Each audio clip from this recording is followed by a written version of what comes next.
My name's Michael. I'm the marketing manager for Wild Frontiers, and I'm here at the magnificent site of Persepolis in Iran. I'm on a Wild Frontiers tour of this country, and so far it's been a fantastic experience.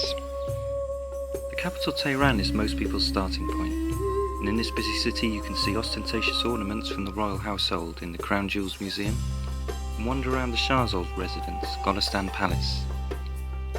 Just north of Tehran you can visit the Elburz Mountains for skiing in the winter or hiking in the summer. But the real highlights lay elsewhere. In the off-the-beaten-track city of Yazd, you'll find a cityscape dotted with the ingenious wind tunnels, which could be described as the world's first air conditioning system, the ancient Zoroastrian site of the Towers of Silence, the magnificent Friday Mosque, and a number of beautiful palaces and gardens. Shiraz, meanwhile, is a lovely university town, known as the city of poets, wine, literature and flowers, and is a real delight. I particularly love visiting the atmospheric tomb of the Persian poet Hafez.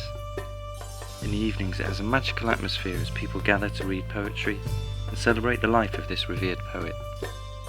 Shiraz is also blessed with numerous picturesque mosques and beautiful gardens.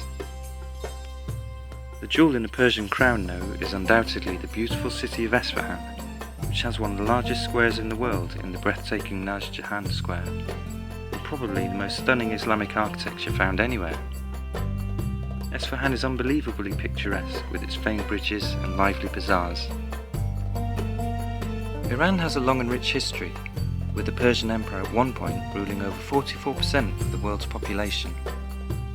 The country is home to some world-class archaeological sites, including the rock-carved tombs of Nagsha-Rostam, where Darius the Great is buried, and the spectacular Achaemenid palace complex at Persepolis. This ancient palace was built by Darius the Great to celebrate events such as the Persian New Year, when representatives from the four corners of the empire would congregate. This vast site merits at least a couple of hours to explore the ruins and bas-reliefs. But it's not only about the cities and ancient sites. The scenery of Iran is an unexpected highlight. From beautiful picnic spots such as the Murgon waterfalls to fertile valleys in the Bavanat Mountains, where you can encounter Qashqai nomads and see a way of life that has changed little over centuries. In the Dena Mountains around Yasuj, you'll find an alpine scenery of snow-capped mountains, lakes and streams. It's well worth spending some time away from the better-known cultural sites to explore this lesser-known side of Iran. It really is a beautiful country.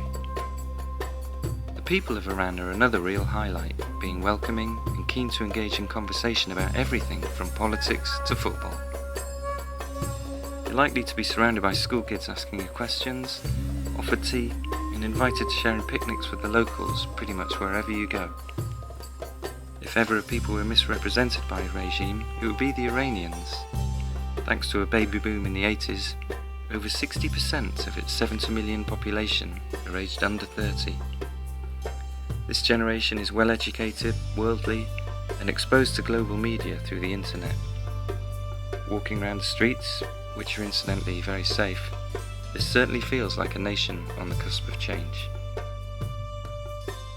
So forget any preconceptions you may have about safety, security, or the welcome you'll receive in Iran. I found the people to be the friendliest and most hospitable I've ever met. So check out Wild Frontiers Tours to Iran and explore for yourself this fascinating country.